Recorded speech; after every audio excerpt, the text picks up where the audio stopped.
dipotong-potong. Bismillahirrahmanirrahim. Assalamualaikum warahmatullahi wabarakatuh. Waalaikumsalam warahmatullahi wabarakatuh. Alhamdulillah, hari yang luar biasa. Kita tetap semangat, tetap menjalankan aktivitas kita sebagai mahasiswa, yaitu untuk melaksanakan perkuliahan. Mari kita buka perkuliahan ini dengan membaca Bismillah bersama-sama. Bismillahirrahmanirrahim. Untuk lebih menyemangati lagi, silakan Mas Agis dibuka dengan yel-yel. Selamat pagi, Pagi. mahasiswa Staida, Unggul, cerdas, bertakwa. Manjada, Wajada. Manjada, Wajada. Manjada. Wajada. Luar biasa ya. Menjada, wajada. Siapa yang bersungguh-sungguh pasti kita akan berhasil. Siapa yang ingin menggapai cita-cita, ingin bersungguh-sungguh pasti akan berhasil untuk mendapatkan cita-cita tersebut. Baik, kita mulai perkuliahan kali ini dengan tema filsafat Islam. Apa itu filsafat Islam?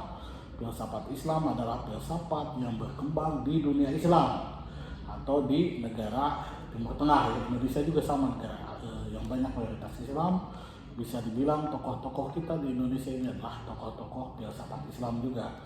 Nanti kita akan mempelajari siapa itu Imam Al-Ghazali, Ibnu Sina, Ibnu Rus, tokoh-tokoh filsafat yang luar biasa yang membangun peradaban Islam menjadi the golden age atau istilahnya kejayaan Islam gitu kan. Jadi dengan filsafat Islam menjadi maju berkembang, bahkan dunia barat pada waktu itu yaitu di Eropa, Amerika itu tenggelam dalam dark age atau kegelapan. Sementara di dunia Islam itu ilmu pengetahuan berkembang. Bahkan ada yang sampai bisa bikin pesawat terbang, Apollo gitu kan, optik, dunia kesehatan ada Ibnu Sina yang bikin angka nol, ada Al-Khwarizmi gitu kan, sampai jelajah ada Ibnu Battuta, sang filosof ada Ibnu Rus, bahkan Hujatul Islam atau pembaru Islam yaitu Imam Al-Ghazali lahir di masa era keemasan tersebut, yaitu pada masa dinasti Abbasiyah kurang lebih. Sana perkembangan filsafat Islam maju, di mana buku-buku pada waktu itu yang ada di Yunani, ciptaan Aristoteles, Plato, Socrates itu kan diterjemahkan ulang gitu kan ke dalam dunia Islam gitu kan. Dan bayangkan satu lembar buku begini itu dihitung dengan 1 gram emas. Dan di sanalah dengan ilmu pengetahuan, dengan filsafat Islam menjadi maju, Islam menjadi jaya gitu kan. Itu sangat luar biasa gitu kan.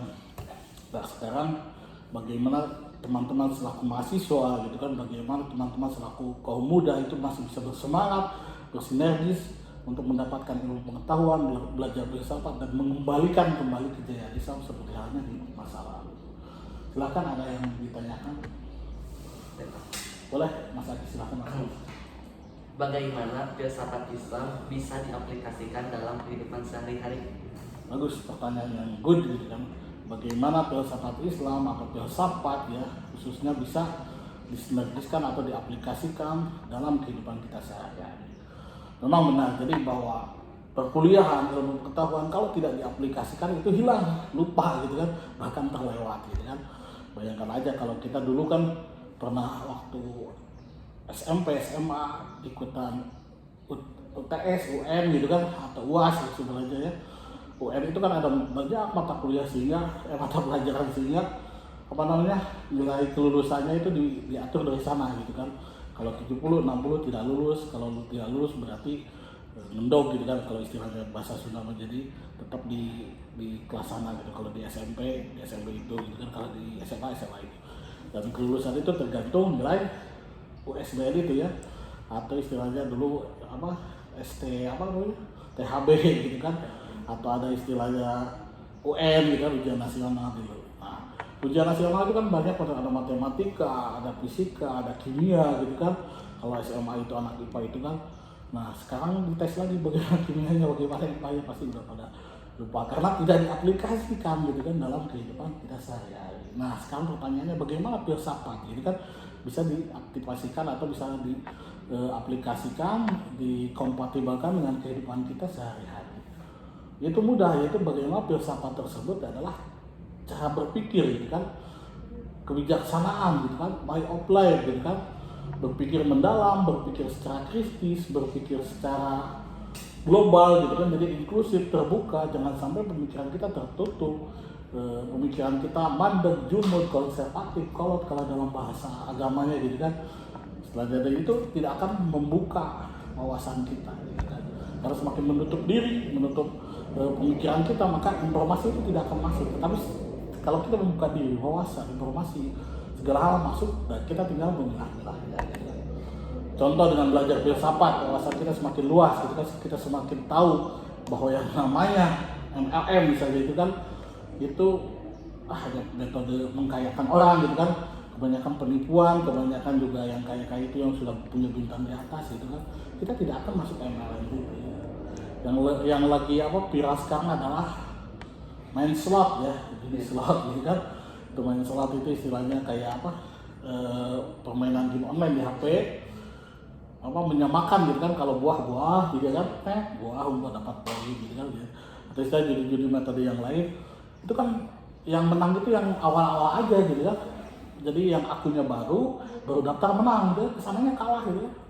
Pertama menang dia beli motor bisa NMAX gitu kan, kalah dia turun jadi Supra, kalah dia jadi sepeda, kalah lagi turun yang akhirnya jadi gembel kan. Di TV itu kita lihat di viral gitu kan, yang awalnya kaya gitu gagal menang slot jadi menderita, bahkan utangnya jadi banyak, pinjam kesini. Nah dengan belajar filsafat kita gali gitu, apa itu slot gitu, bagaimana permainan slot, apakah banyak orang yang untung, apakah banyak orang yang rugi gitu kan. Apalagi di medsos sekarang, siapa tahu ustadz yang mantan orang Buddha itu kan, dia berkata masih muda bahwa dia dulu adalah bandar judi kan di Thailand, sehingga orang yang menang itu kata dia bukan orang yang menang murni gitu, tapi dikasih gitu sama bandar gitu, karena dia pernah jadi bandar gitu kan. Yang kedua adalah orang yang curang gitu kan, pakai robot, pakai apa, tapi itu juga tetap dikasih sama bandar. Itu tidak ada istilah orang kaya dari judi. Nah itu dengan filsafat kita hidup tidak akan tertipu gitu kan, hidup kita menjadi terarah gitu kan. Nah seperti itu. Silahkan Mbak Linda, ada pertanyaan? Ada Pak. Boleh. Mengapa filsafat ini lebih berkembang di barat dibanding timur? Oh bagus ya, betul. Jadi teman-teman sudah ada dasar bahwa kenapa sih benar-benar filsafat itu sampai sekarang ya bersinar atau bahkan maju berkembang di wilayah Eropa gitu kan, di Amerika gitu kan, di wilayah timur, di Arab Saudi gitu kan, di Irak, bahkan hancur itu Palestina itu kan perang gitu kan, ilmu pengetahuan tidak berkembang di sana. Termasuk di timur itu kita Indonesia juga ya sedikit-sedikit lah sedang membangun gitu kan ilmu pengetahuan gitu kan.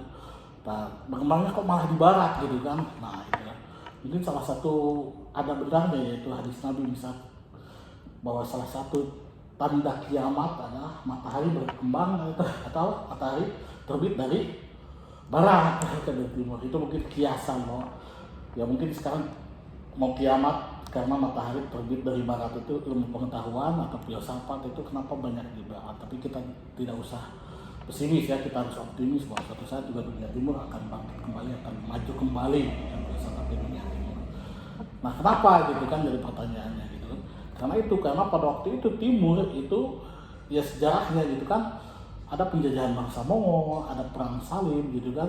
Sementara di barat pada waktu itu orang barat belajar ke timur ya, seperti Francis Bacon gitu kan. Mereka belajar ke Nizamiyah, ke universitasnya yang didirikan oleh Al-Ghazali, oleh Imam Al-Ghazali, belajar dapat ke barat, sehingga barat menjadi berkembang. Renaissance pada waktu itu kembali kepada pengetahuan, dan diciptakannya mesin cetak, terus diciptakannya senjata, diciptakannya mesin uap dan sebagainya, sehingga distribusi ilmu pengetahuan itu lebih cepat karena dicetak ya, jadi buku gitu kan, jadi sembilan kertas dibagikan jadi ramai gitu. Jadi barat universitas mulai berdiri, penelitian mulai ada. Kalau dulu di dunia Islam masih manual gitu kan, masih manual, itu nulis buku itu pakai pelepah kurma gitu, pakai daun gitu, pakai pohon gitu kan, dan tintanya itu yang masih dicelup ya. Kalau teman-teman dulu pernah masandren itu ada istilahnya yang tinta dicelup itu ngalogat gitu kan. Nah seperti itu, jadi ngalogat dari sebuah buku capek ngalogat terus. Nah sementara di barat ditemukannya mesin cetak gitu kan, mesin kayak buat bikin koran gitu, buat bikin pamflet, artikel, disebarkan sehingga maju berkembang gitu kan. Dan setelah itu barat semakin maju, dia menjadi kolonial gitu kan, berkoloni gitu kan, menjajah kemana-mana dengan adanya, apalagi dengan adanya ditemukannya senjata gitu kan. Nah maka dari itu barat menjadi sampai sekarang menjadi ahli kuasa karena ilmu pengetahuan dan filsafat. Nah kita tidak usah, ya kata saya pesimis gitu kan, bagaimana kita bisa, karena kita sudah sangat jauh dari tinggal bisa gitu kan, bukan cara dengan membalas dendam gitu kan. Kita misalnya Indonesia pernah dijajah Belanda, ya udah kita jajah lagi Belanda, bukan seperti itu.